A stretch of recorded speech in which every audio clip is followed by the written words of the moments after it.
je vais présenter la conférencière Isabelle Muller, que nous remercions par avance. Elle est actuellement consultante en énergie, transition climatique et relations institutionnelles. Isabelle a fait carrière dans l'industrie de l'énergie et a occupé chez Total Energy des postes de direction dans le raffinage, la logistique, la stratégie et la recherche. Directeur des associations des pétroliers à Bruxelles puis à Paris, elle a contribué au titre de l'industrie et du patronat au processus législatif des transitions énergétiques et climatiques des années 2010 à 2020. Administratrice dans les secteurs marchands et non marchands, elle enseigne la transition énergétique et climatique dans l'enseignement supérieur international. Elle est diplômée de l'École centrale de Paris, de Cornell University et de Sciences Po Paris et administrateur certifié IFA. Maintenant, Isabelle, c'est à vous et merci beaucoup par avance.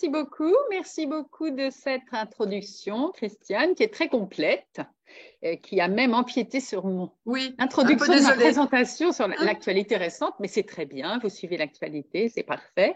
Donc, vous m'avez présenté très complètement, donc je crois qu'il ne me reste plus qu'à dire un peu plus précisément pourquoi je suis là. Donc, j'interviens, j'ai été sollicitée au travers de l'association Total Energy Professeurs Associés, dont je suis membre, qui organise principalement dans l'enseignement supérieur, mais pas seulement, des conférences sur le défi climatique, la transition énergétique et les politiques énergétiques. Donc, c'est à ce titre que je suis là aujourd'hui. Je suis très heureuse d'être avec vous tous et toutes de Centrale Énergie. Et moi, pourquoi c'est moi qui fais cette conférence sur les e-fuels?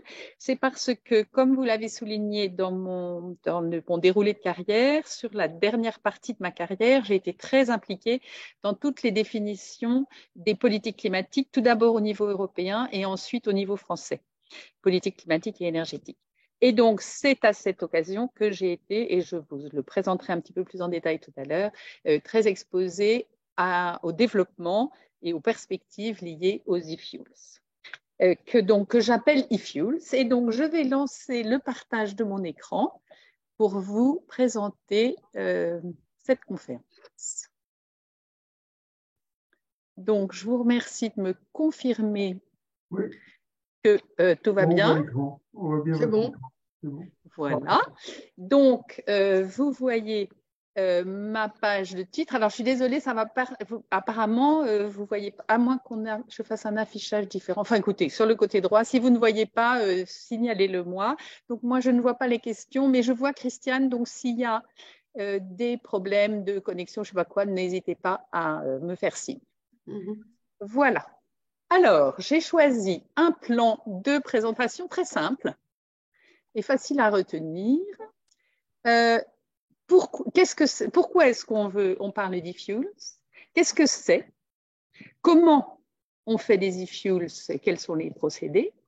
Quand est-ce que ça sera disponible et dans quelle quantité? Combien ça a coûté dans quelle quantité? Et à quoi ça va s'appliquer? Donc, c'est vraiment un plan très facile.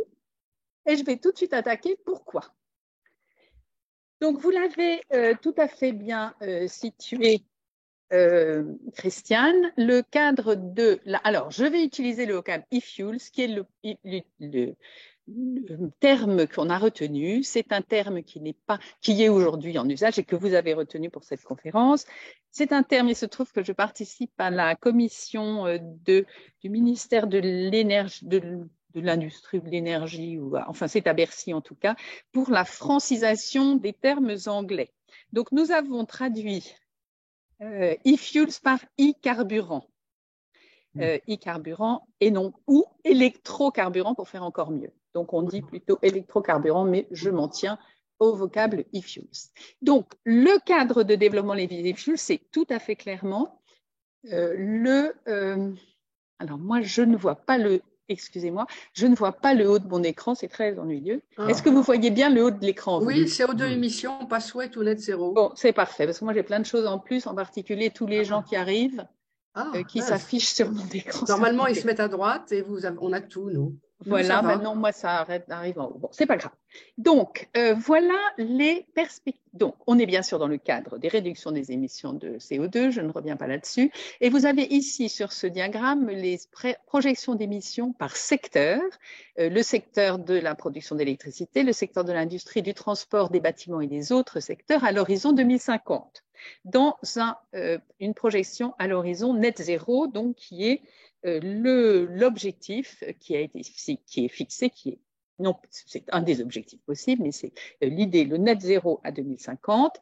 Donc, vous voyez la courbe de production, d'évolution, pardon, des émissions du transport qui est effectivement moins rapide que pour la production d'électricité, mais qui est tout à fait significative. Alors ici, nous avons plus en détail si nous regardons par différents secteurs du transport. Donc vous voyez ici les émissions mondiales du secteur du transport et vous voyez des choses qui ne sont pas toujours bien connues, qui sont la répartition entre le transport individuel, passenger cars, le transport routier, les trucks, et puis les deux autres qui sont beaucoup plus faibles et curieusement tout à fait au même niveau que sont les émissions de l'aviation et les émissions du secteur maritime. Donc, quand on voit les projections, vous voyez, pas de surprise, que les perspectives pour le transport individuel sont clairement une réduction forte des émissions qui sont liées essentiellement à l'électrification, on va le voir juste après.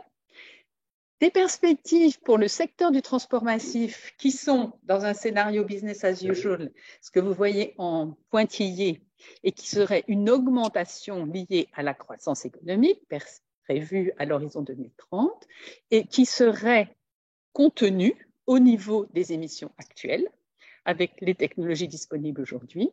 Et on a un peu le même schéma pour l'aviation et le transport maritime où on a le business as usual conduirait à une augmentation, pas aussi significative que pour le transport massif routier, mais une augmentation quand même, alors qu'avec les mesures qui sont prises, on espère contenir là aussi la croissance de ces émissions.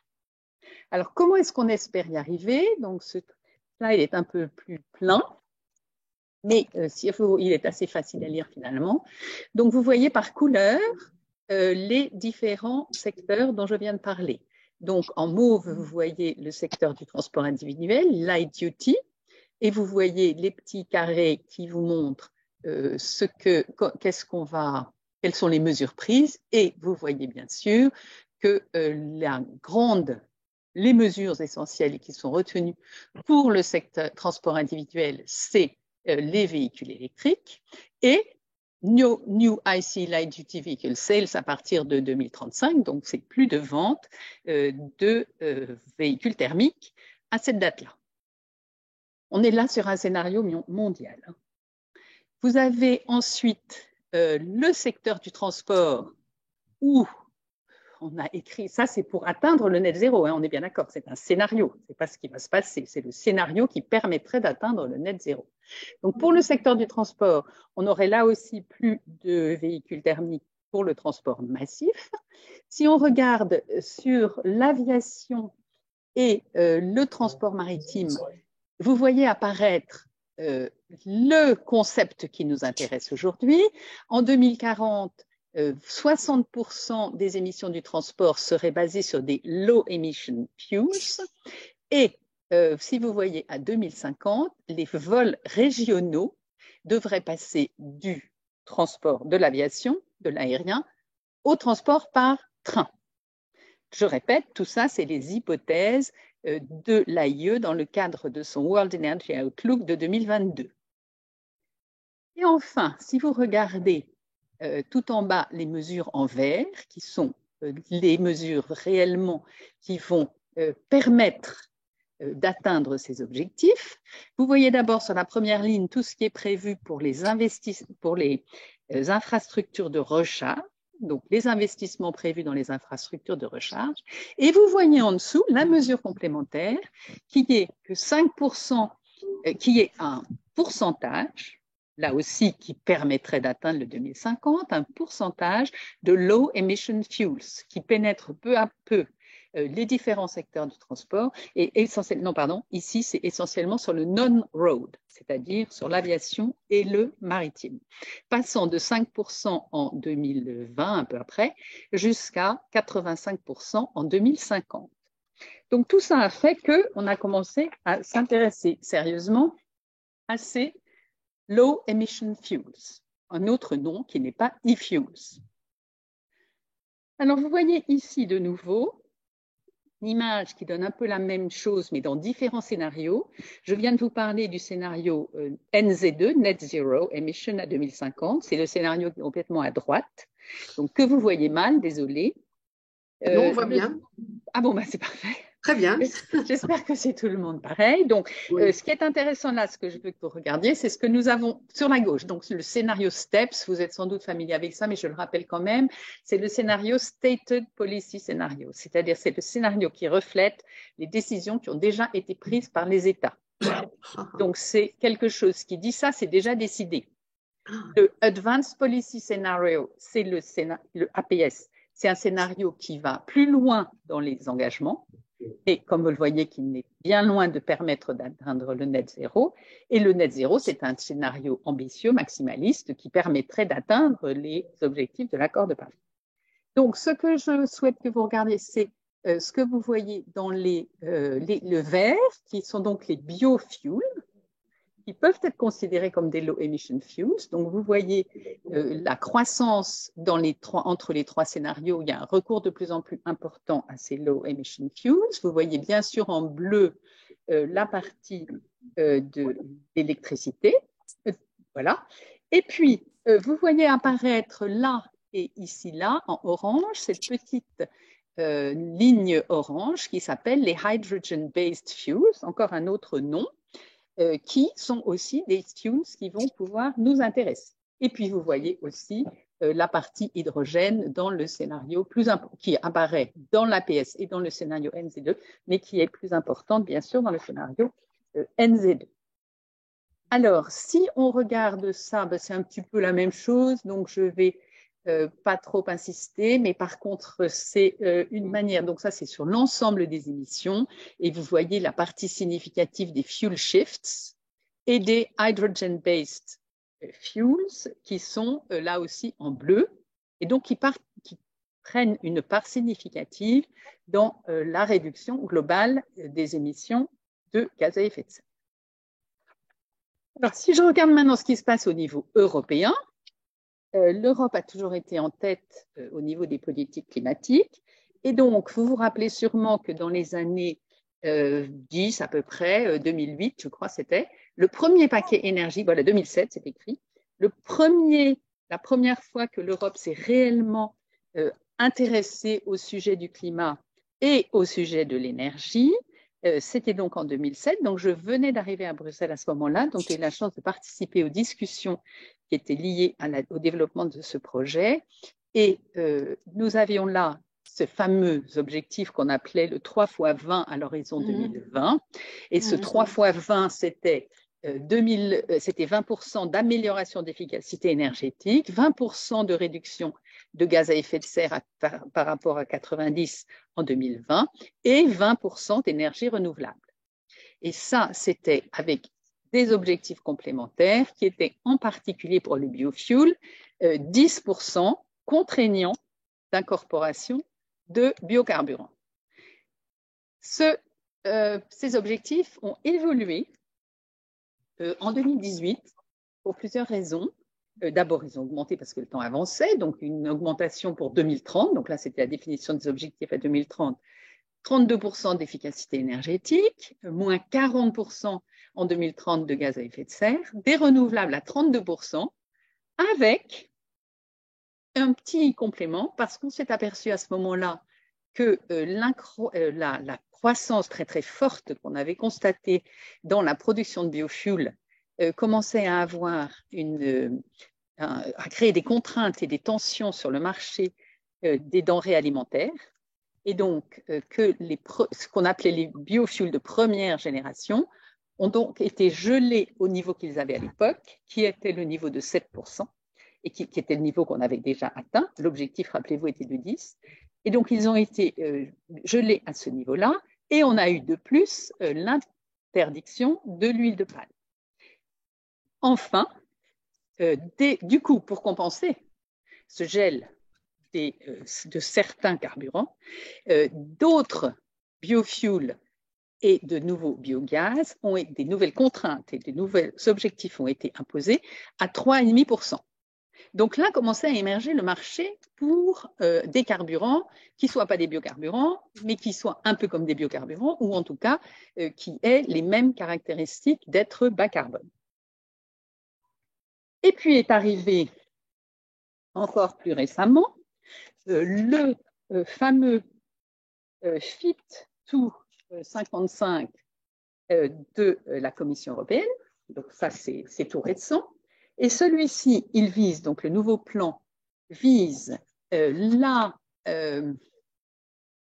neutralité climatique à l'horizon 2050, avec un objectif de 55% des émissions en 2030 contre 2090, donc c'est un très fort renforcement des objectifs, et qui se décline de plus, de manière particulièrement significative dans le transport, puisque les émissions de CO2, donc qui avaient été peu à peu depuis les années 2000, on avait des contraintes très fortes, les constructeurs automobiles et les producteurs de carburant avaient des contraintes très fortes sur les niveaux d'émissions des voitures.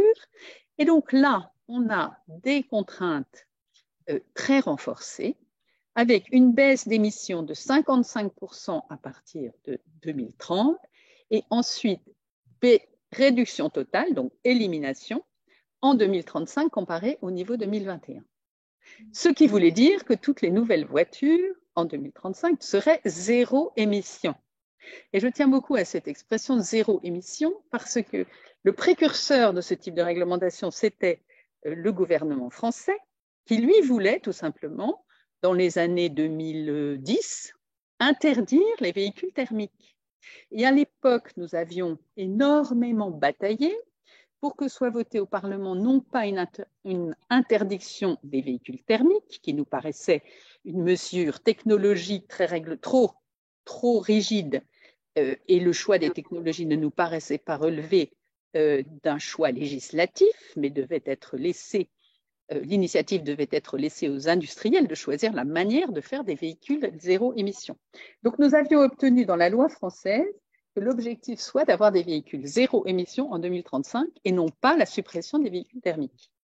L'histoire a montré qu'au niveau européen, les choses ont évolué différemment jusqu'à l'actualité toute récente que vient de nous rappeler Christiane.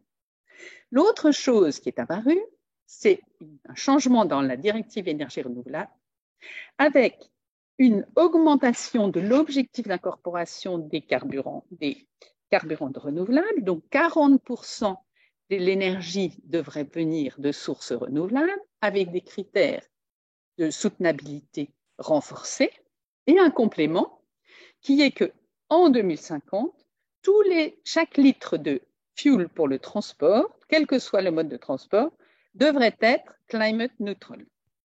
Donc ça introduit à la fois, donc sur le couple moteur-carburant, des objectifs très forts, très contraignants pour les véhicules et des objectifs très contraignants aussi pour les carburants eux-mêmes. Alors c'est là que l'histoire bascule parce que vous voyez sur cette courbe en haut, vous voyez quels étaient les objectifs et donc le résultat des émissions par kilomètre des véhicules individuels.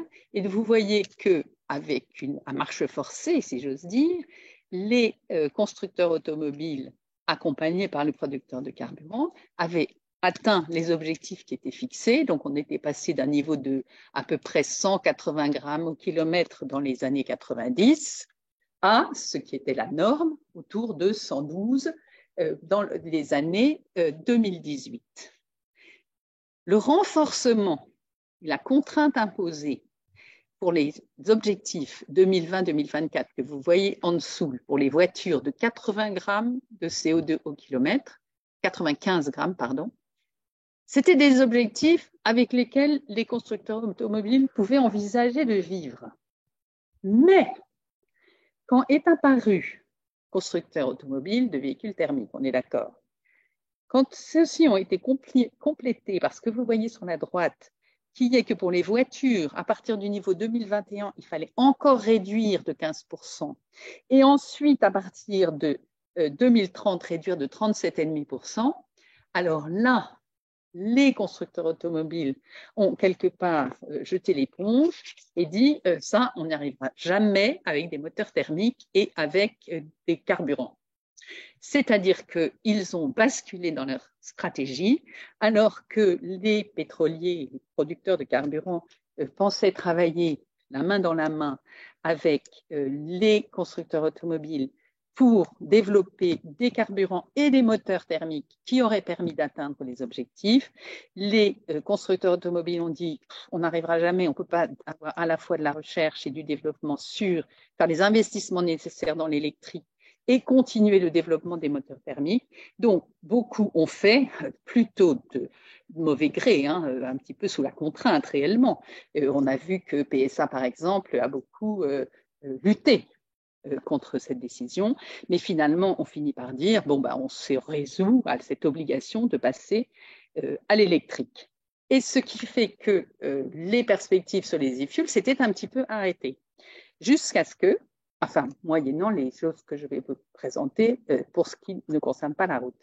Mais la conséquence de tout ça, c'est que pour le transport individuel, on est passé résolument vers l'électrification jusqu'à l'histoire toute récente, l'actualité toute récente, qui est que finalement, les constructeurs allemands ont obtenu que le gouvernement allemand revoie la copie et bloque cette décision d'arrêt des véhicules thermiques en 2035. Et ça rouvre un peu les perspectives pour les productions de carburant décarboné au-delà de ce qui était prévu déjà pour les secteurs comme pour la marine et l'aviation dont je vais vous parler.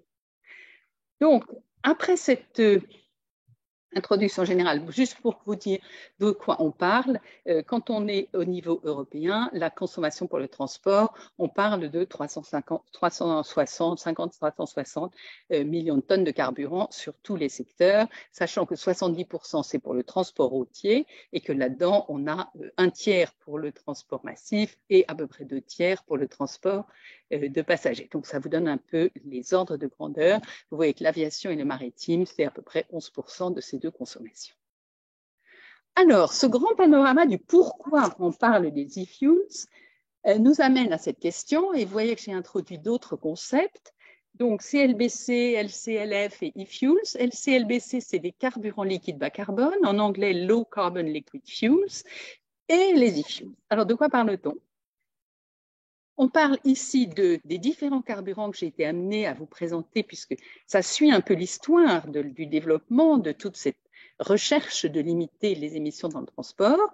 Donc, on a commencé par avoir des biofuels. Je vous ai expliqué les biofuels conventionnels et les biofuels avancés. Et on s'est mis à parler des e-fuels, on va en parler après, et des other low carbon fuels. Là, le point commun entre les deux, c'est que les deux sont des fuels synthétiques. Donc, c'est des fuels synthétiques qui résultent de la combinaison d'un hydrogène produit par électrolyse ou autrement. Donc, pour les e-fuels, c'est par électrolyse. Et pour les autres qui sont sur la droite, c'est produit par SMR, donc steam methane reforming, à partir de gaz naturel, qui peut être soit du gaz naturel, NG sur le dessin, soit du gaz naturel, donc un biogaz. Et donc, ils sont recombinés avec du CO2 pour faire ce fameux fuel synthétique. Le CO2 pouvant avoir diverses origines, on en reparlera, mais en général soit capturé dans l'air ou obtenu d'une source concentrée. Donc, je reviens un tout petit peu plus en détail sur ces filières de liquide bas carbone. Les biocarburants de première génération, on n'en reparle plus, les biocarburants dits avancés, qui ont des perspectives de développement, et puis ces fameux carburants de synthèse ou e-fuel, qui peuvent être également produits dans la dernière partie, les carburants produits à partir de carbone recyclé, qui peuvent être produits à partir de déchets liquides ou solides, qui peuvent être d'origine non renouvelable ou de rejets gazeux industriels. Donc la grande question c'est, est-ce que ceux-ci seront acceptés ou admis dans la production des e-fuels? À ce niveau-là, donc, vous savez maintenant ce que c'est que les e-fuels, de manière encore plus précise. Nous allons maintenant regarder les schémas de production. Donc, je ne vais pas rentrer beaucoup dans les détails, je vais vraiment rester sur les grands principes. Donc, comme je vous l'ai dit, il s'agit de recombiner du carbone, du CO2, avec de l'hydrogène produit par, et donc green power, donc c'est un hydrogène produit par électrolyse depuis de l'énergie verte, pour produire l'un de ces fameux e-fuels. Et donc, de quoi parle-t-on quand on parle d'e-fuel? Eh bien, on peut parler, on va le voir plus en détail, mais là, vous avez une première synthèse qui est du méthanol, de la e-essence, du jet ou de l'ammoniac. Donc, l'ammoniac, lui, est fabriqué en utilisant de l'azote et non pas du CO2. Alors, un schéma, donc ça, c'est le plus complexe, à la fois le plus complexe et le plus complet. Donc, on va passer un petit peu de temps sur ce dessin. Donc, comment est-ce qu'on fabrique les e-fuels? Eh bien, tout d'abord, on a une électrolyse, tout en haut à gauche. Donc, vous voyez une électrolyse qui réalise l'électrolyse de l'eau avec de l'électricité. Donc, on a vu de l'électricité renouvelable si on veut parler de e-fuels, mais ça pourrait être autre chose, hein, mais pour l'instant, on est sur l'électricité renouvelable. Production d'oxygène et production d'hydrogène. On a donc l'hydrogène qui sera utilisé dans le procédé. On a des flux de gaz, donc des effluents de cheminée par exemple, ou de l'air, qui sont les sources de CO2. On a une unité de capture de carbone. Donc là, on a des tas de technologies disponibles. On a d'ailleurs, là, je vous ai mis électrolyse, mais il y a aussi d'autres technologies disponibles. Ici, on a des tas de technologies disponibles pour récupérer le CO2. On va en reparler un petit peu. Ensuite, on a l'unité de recombinaison d'hydrogène et de CO2 pour produire le CO, donc ce gaz de synthèse. Ce gaz de synthèse est ensuite recombiné avec de l'hydrogène pour produire un syncrude ou pour produire du méthanol. Et donc, sur ce dessin-là, vous avez le syncrude et le syncrude est ensuite redistillé comme un fuel, un brut normal. Il est redistillé, lui, avec les sous-produits sont upgradés pour produire, in fine, tous les e-fuels auxquels on peut penser, donc le e-LPG, la e-essence, le e-jet ou le e-diesel. Donc, si on revient un petit peu sur les différentes technologies, vous voyez que la capture du carbone peut se faire par des tas de méthodes différentes. Vous avez ici, mais on y reviendra après, les niveaux de TRL, donc de Technology Readiness Level, c'est-à-dire leur aptitude à être développée de manière industrielle, le plus bas étant 1, rappel très bref, et le plus élevé étant 9. Donc, quand on est prêt, on est 9. Donc, vous voyez les technologies de scrubber, les technologies de distillation cryogénique, donc les technologies d'absorption des technologies de membrane, excusez-moi, les technologies d'absorption, d'oxycombustion ou de capture directe dans l'air. Donc là, on a des tas de technologies qui sont en développement ou mûres pour la capture du carbone. On a ensuite les installations de recombinaison de reverse waters gas shift qui sont recombinées dans cette unité. Ensuite, on a les technologies souches qui sont industrielles avec des unités existantes dans le monde, et ensuite les technologies de distillation qui sont bien entendu tout à fait matures. Donc, c'était la partie plus technique au niveau procédé. Ensuite, quand est-ce qu'on peut compter sur les e-fuels? Alors, je vous ai mis ça, ce n'est pas forcément très facile à lire. C'est l'ensemble, vous avez ici les niveaux de TRL de toutes les technologies qui, par rapport à des porteurs d'énergie, energy carriers, sur les différentes technologies. Alors, ce dessin ne parle pas d'électricité, mais quand vous regardez les bio, tout ce qui est les bio et l'hydrogène vert.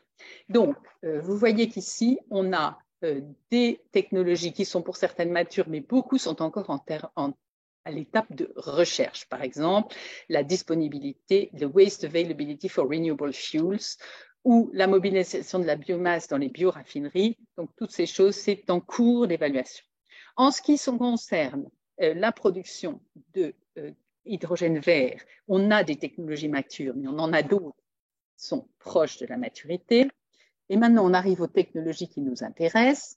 Vous voyez que les technologies de CO2 eh bien, sont pour la biomasse upgrading mature, mais les autres, la capture directe dans l'air ou bien la capture à partir de fluides concentrés, ne sont pas encore tout à fait matures. Donc, c'est des choses qui ne sont pas encore tout à fait au niveau de l'utilisation industrielle.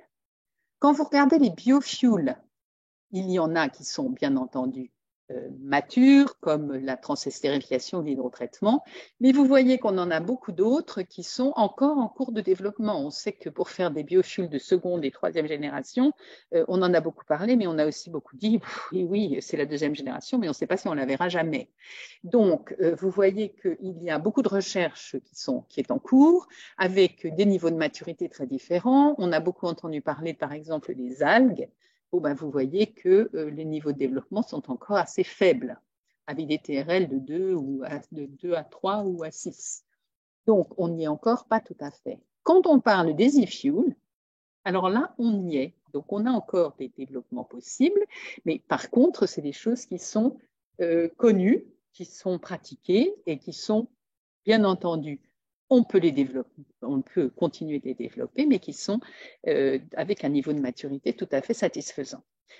Quand on regarde d'une autre manière, c'est un peu la même présentation, mais là, on s'est vraiment focalisé sur les technologies dont on a besoin pour les e-fuels.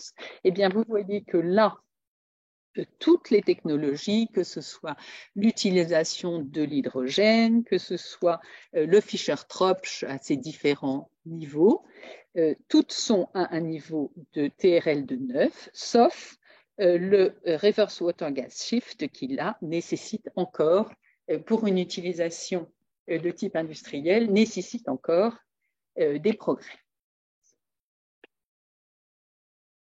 Alors voilà pour le quand. Maintenant, quand même, quelques questions sur combien.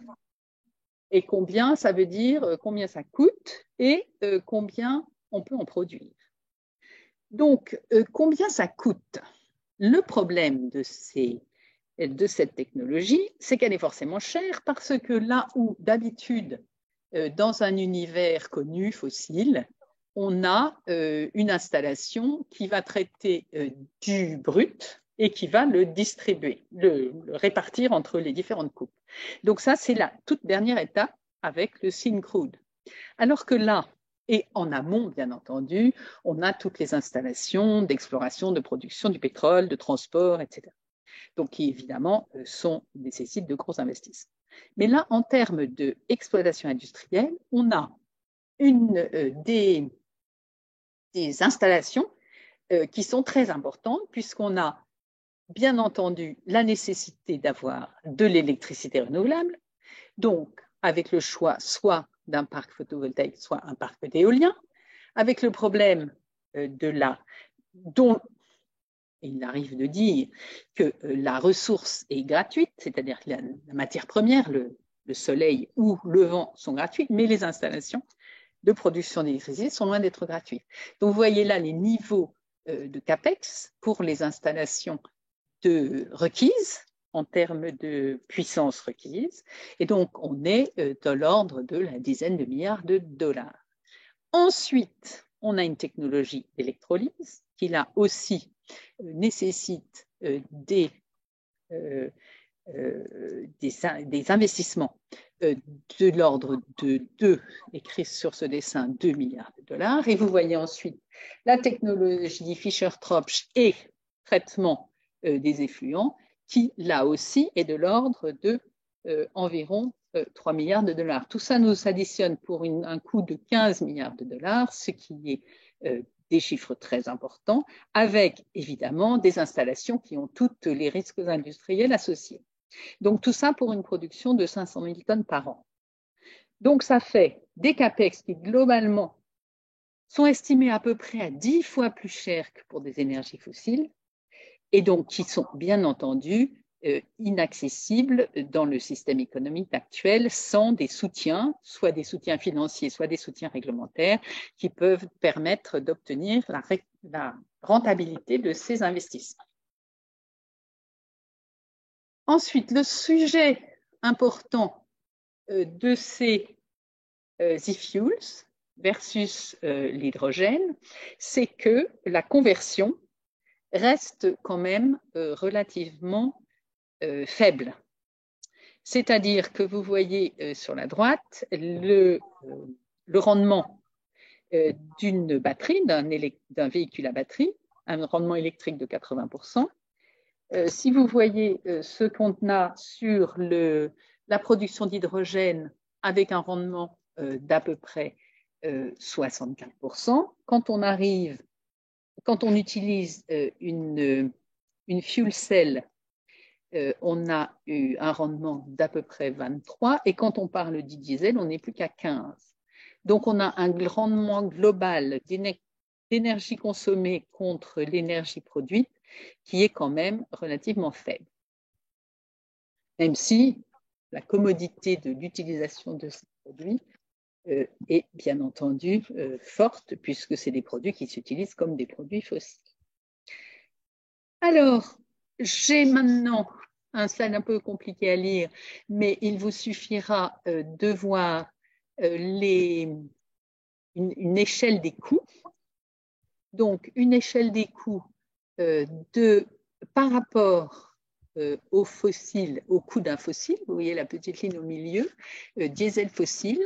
Et vous voyez pour toutes les technologies dont on a parlé, donc l'hydrogène, l'ammoniac, le méthane, le méthanol, les Fischer-Tropsch à droite, les Fischer-Tropsch kérosène ou les Fischer-Tropsch diesel, et puis les méthanols to gasoline et les méthanols to kérosène. Donc vous voyez que les ordres de grandeur, eh bien on est sur des chiffres qui sont pour le diesel un peu en dessous de 1 et pour les autres entre 1,5 et 2,5. Donc, c'est des chiffres qui sont, en termes de coût de revient de ces produits, qui sont bien entendu bien plus élevés que pour des fuels fossiles. Et j'ai vu aujourd'hui une toute nouvelle estimation qui va tout à fait dans le même sens du fameux Transport and Environment, qui est une ONG européenne qui s'insurge bien sûr contre l'action de l'Allemagne pour remettre en selle les moteurs thermiques via les e-fuels, qui a beaucoup d'arguments contraires, bien sûr, on pourra en reparler, mais dont l'essentiel est le coût. Et pour eux, ils avancent un coût de 2,80 € par litre pour un e-fuel. Donc, on est vraiment un e-carburant pour, comme ils disent de manière humoristique ou sarcastique, pour faire rouler les Porsche, les riches, le fuel sera à 2,80 €. Qui, bon an, mal an, ma foi, c'est beaucoup plus cher, hors, bien entendu, y compris la TVA, mais hors toute autre taxation sur ce carburant, bien sûr. Donc, bon, nous avons eu des carburants à 2 € pendant quelques semaines quand même. Donc, 2,80 €, ma foi, ça fait finalement pas si peur que ça, mais Mais c'est quand même des chiffres beaucoup plus élevés qui ne peuvent pas qui ne permettent pas la commercialisation en direct sans soutien réglementaire ou financier. Alors maintenant, j'aborde la dernière partie de mon exposé. Pour qui, à qui est-ce qu'on destine les e-fuels? Donc, je vous ai pas mal parlé du transport routier pour vous expliquer pourquoi on avait finalement un peu laissé tomber tout ça, mais on y est revenu parce que deux secteurs du transport sont particulièrement éligibles aux e-fuels. Pourquoi? Parce qu'il n'y a pas vraiment d'alternative.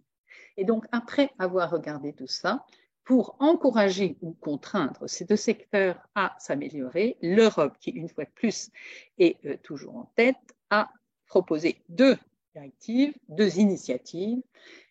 La première initiative, qui est Refuel EU Aviation Initiative, elle impose aux producteurs de carburant cette fois, et non pas aux avionneurs ou aux constructeurs de moteurs d'avion, donc c'est tout à fait nouveau comme type de réglementation, impose une augmentation, une croissance des niveaux de l'aviation durable, des carburants aviation durable, pour tous les vols partant des aéroports européens, quelle que soit leur destination, et incluant les low carbon fuels, known as e-fuels.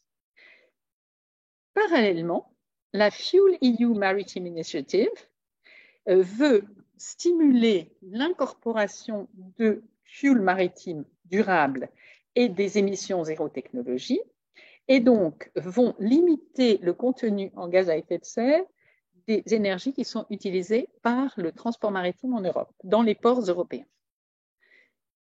Donc, de manière plus précise, si on regarde pour l'aviation, on voit qu'une obligation va s'imposer à tous les vols partant des aéroports européens, comme je l'ai dit, devra avoir une quantité minimum de SAF, donc nous voilà avec un nouveau nom, un Sustainable Aviation Fuel. On va y revenir. Quelle que soit la destination de cet avion. Et les quantités sont écrites là en dessous. Donc, on voit que l'incorporation de SAF va augmenter très régulièrement pour atteindre 63% en 2050. Et là, apparaît maintenant aussi un sous-mandat, une sous-obligation qui, elle, impose les synthetic fuels de type e-fuels qui doivent être dans ces SAF d'environ 28%. Donc là, on voit que le fait que les technologies sont matures et disponibles, et quel qu'en soit le prix, un soutien réglementaire va permettre la production, va encourager la production et donc imposer l'incorporation, donc encourager la production de ces e-fuels. Alors, seulement pour vous redonner la vision générale sur l'aviation, l'aviation, vous avez les fuels aviation conventionnelle, les CAF, et puis vous avez les SAF, Sustainable Aviation Fuel, avec qu'on appelle les AAF, qui sont les Low Carbon Emission Fuels. C'est là-dedans vous revoyez différentes sortes, les biofuels, qui sont aussi disponibles, mais on a vu tout à l'heure leur état d'avancement. Vous aviez les carburants, les carbon fuels, les recycled carbon fuels, et vous avez les synthetic fuels. Donc, et puis le natural gas et l'hydrogène, qui sont aussi des options, mais avec aujourd'hui qui demanderait de créer des infrastructures dédiées. Donc, c'est aujourd'hui moins envisagé. Et quand vous regardez, donc là, je pense que c'est à peu près la même chose, qui reprend un petit peu ce que je vous ai dit jusque-là. Donc, le e-jet fabriqué à partir d'hydrogène et de CO2, de l'hydrogène vert produit avec de l'énergie renouvelable et du CO2 capté d'une ressource concentrée ou de l'air. En termes de programme, donc là, vous avez le plan global de l'aviation. Donc, je vais vous faire un focus sur les millions de tonnes de CO2 évitées. Donc, vous voyez les perspectives de croissance qu'on avait sur les émissions du secteur du transport et les réductions qu'il compte obtenir. Donc, vous voyez le rôle de la technologie. On sait que les moteurs d'avion font des progrès considérables en termes d'efficacité énergétique. L'allègement des avions joue un grand rôle. Il y a aussi une manière d'opérer les avions différemment. Vous connaissez toutes les histoires de réglementation pour éviter les rotations dans l'air, etc. Donc, une question d'infrastructure pour fluidifier, entre guillemets, le transport aérien. Et vous voyez ensuite en bleu cette partie très, très significative qui va faire plus de la moitié de la réduction des émissions, en particulier à partir de 2040, qui seront les nouvelles technologies et les biofuels, pour atteindre l'objectif qui a été fixé de Net Emission Trajectory que vous voyez en rouge. Alors, très rapidement, parce que l'heure tourne, une unité de production plus précise pour produire du e-jet. Donc là, on retrouve la capture du CO2, on retrouve la production d'électricité renouvelable pour l'électrolyse, on retrouve les différents moyens pour avoir du jet synthétique, soit du méthanol to jet, soit du Fischer-Tropsch direct to jet, en passant par le Syncrude, comme je l'ai montré, soit de l'éthanol to jet. Et donc, qu'est-ce qu'on voit comme chiffre des équilibres des bilans matières? Donc, on a à peu près 5 tonnes, pour faire 1 tonne de jet, il faut à peu près 5 tonnes de CO2 et 0,7 tonnes d'hydrogène. Et donc avec une efficacité énergétique qui est d'environ 25% sur le bilan global. Donc, ce n'est pas terrible par rapport à ce qu'on a dit tout à l'heure. Question coût, les carburants. Donc, vous avez ici deux estimations des coûts des carburants aviation bas carbone, pardon. Donc, vous voyez à gauche le coût d'un carburant fossile, vous voyez un biojet et vous voyez un e-fuel. Et bien, les ordres de grandeur, c'est environ 4 fois plus cher pour un biojet et 12 fois plus cher pour un e-fuel. Donc, ça veut dire, avec l'énorme partie de ce surcoût pour l'e-fuel étant lié au coût de l'hydrogène, et donc ça veut dire que seules des obligations telles que nous les avons vues peuvent permettre d'imposer et de faire émerger cette filière de production des e-fuels. Pour la marine, on est dans un scénario similaire. Donc, vous voyez là aussi que les objectifs sont de réduire considérablement les émissions. Et là aussi, on voit une partie très, très importante, toute la partie en vert, qui doit être liée à l'évolution des carburants.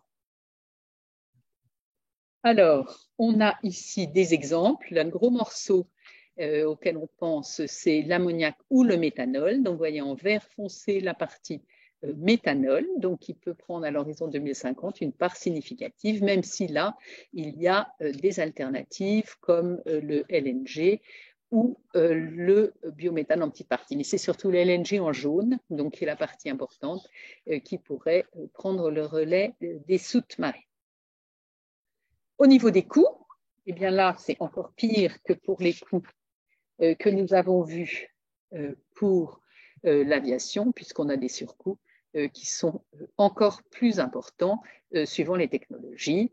Et là aussi, pour tous les carburants, la partie de coût de l'hydrogène est une partie très, très importante du coût final du carburant. En particulier parce que c'est donc de l'hydrogène vert qui nécessite d'avoir des électrolyses plus l'installation de production de l'énergie verte. Là aussi, vous voyez un exemple simplifié de production, dont je ne m'attarde pas parce que là aussi l'heure a tourné. Je voudrais encore, avant de m'arrêter, vous parler de qu'est-ce qu'on envisage pour l'Europe. Donc, pour l'Europe, des études avaient été faites, des simulations, avant que la décision concernant l'électrification complète du transport routier soit faite, des études avaient été faites pour envisager l'utilisation aussi de ce type de carburant dans le transport routier. Et donc, les nouvelles contraintes qui était liée aux réglementations que je vous ai montrées tout à l'heure sur le transport routier, amenait à une réduction très importante, une baisse d'environ 40% à l'horizon 2035 de la consommation d'énergie fossile. C'est loin d'être négligeable hein, quand on voit ce que ça peut vouloir dire en termes d'infrastructures industrielles à arrêter en fait. Donc c'est très important cette baisse de 40%, mais corrélativement devait s'accompagner d'une augmentation très forte d'une incorporation d'une incorporation très forte de carburant bas carbone et donc avec pour les obligations des quantités qui étaient dans l'ordre de, pour carburant liquide bas carbone, d'environ 8 millions de tonnes à 2035. Avec une répartition, je n'attarde pas, mais c'était pour des carburants aviation d'environ 1,3 million de tonnes et pour les bunkers autour de 100 000 tonnes pour les fuel suits.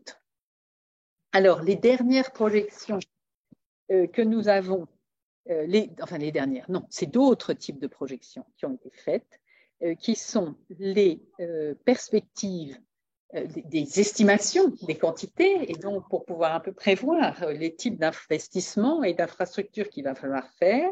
Donc, vous voyez ici deux scénarios qui montrent sur la gauche un scénario où on aurait qui est seulement sur la base du road transport. Hein. Donc, vous voyez là, dans les transports routiers, les alternatives low carbon fuels, dans un scénario alternatif à l'électricité, ça pourrait amener jusqu'à 93 millions de tonnes de production en 2050. Et vous voyez sur la droite, qu'est-ce que ça veut dire pour l'aviation et la marine, pour l'Europe, autour de 67 millions de tonnes à l'horizon 2050. Donc, c'est quand même des quantités importantes qui nécessitent la construction des infrastructures associées.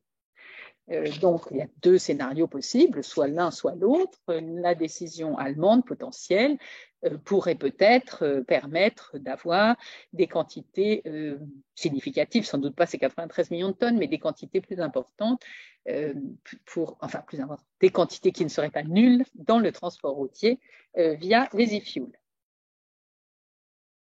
Voilà, au niveau... ici, vous avez, bon, c'est un peu compliqué, je ne vais pas trop m'attarder là-dessus non plus. Je voulais seulement montrer ce que vous voyez sur la droite, c'est la nature des investissements et des structures, de l'infrastructure qu'il va falloir construire pour répondre à toutes ces demandes. Et vous voyez sur la ligne e-fuels, vous voyez complètement sur la droite que l'objectif, ça pourrait être autour de 7 nouvelles installations d'e-fuel à construire pour faire face à la demande telle que nous l'avons décrite. Voilà. Là, nous avons, pareil, plusieurs scénarios possibles d'incorporation de low carbon fuel dans le transport, avec, suivant les niveaux d'incorporation, donc on retrouve les chiffres qu'on a vus tout à l'heure, avec si tout le transport est concerné, on arriverait autour de 160 millions de tonnes.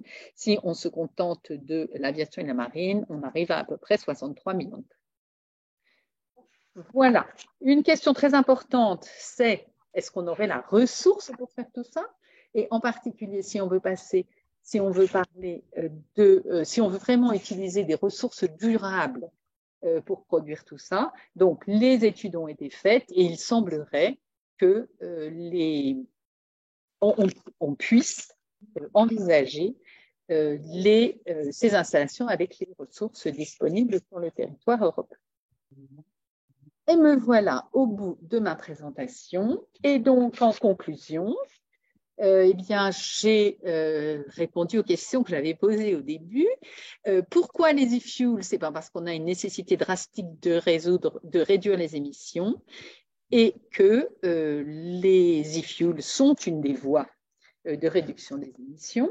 Qu'est-ce que c'est? C'est des procédés en constante progression avec, je n'ai pas parlé des caractéristiques spécifiques des produits parce qu'il y a une excellente note d'Evolène qui détaille tout ça, donc je n'ai pas choisi de vous parler surtout de ça, mais c'est des procédés en constante progression, c'est des produits qui sont très facilement utilisables avec des carburants fossiles, bien qu'il reste un certain nombre de problèmes de sécurité et d'utilisation pour le faire de manière tout à fait fiable. Comment? Eh bien, je vous ai montré qu'est-ce que ça voulait dire en termes de création d'infrastructures. Donc, c'est une chaîne de valeur qui serait entièrement à créer. Et cette chaîne de valeur est à créer avec un support réglementaire adapté et doit associer, comme on le voit d'ailleurs dans beaucoup des projets qu'on voit aujourd'hui, doit associer des motoristes, des producteurs de carburant, des producteurs, des chimistes ou des producteurs des matières de base et les utilisateurs potentiels que sont les compagnies aériennes ou les compagnies de transport. Le point qui reste à se résoudre, un des points très importants, c'est la question des coûts qui impose un soutien réglementaire indispensable. Et enfin, nous avons vu que la politique européenne est très volontariste dans ce sens, ce qui veut dire qu'on devrait voir se développer des installations de e-fuels en Europe. Et dernière chose, un soutien réglementaire renforcé parce que vous avez peut-être vu que dans le le Net Zero Industrial Act que nous a concocté la Commission européenne pour répondre à l'Inflation Reduction Act des États-Unis, vous voyez dans la toute bas, là voilà, c'est un plan de soutien aux technologies pour permettre d'atteindre le net zéro. Et donc, vous voyez là des tas de nouvelles stratégies, des nouvelles technologies qui vont être soutenues par ce plan. Et vous voyez en particulier en dessous, including Sustainable Alternative Fuels Technologies. Donc, c'est maintenant reconnu et c'est très important que ces technologies soient reconnues au plus haut niveau de la Commission européenne. Voilà, et avec ça, j'ai terminé. Je vous remercie beaucoup de votre attention et je serai contente d'écouter vos échanges et de partager vos connaissances parce que vous en avez sûrement aussi beaucoup. Donc, c'est toujours intéressant de discuter avec vous. Bon, ben merci beaucoup. C'était passionnant, très clair. Merci beaucoup.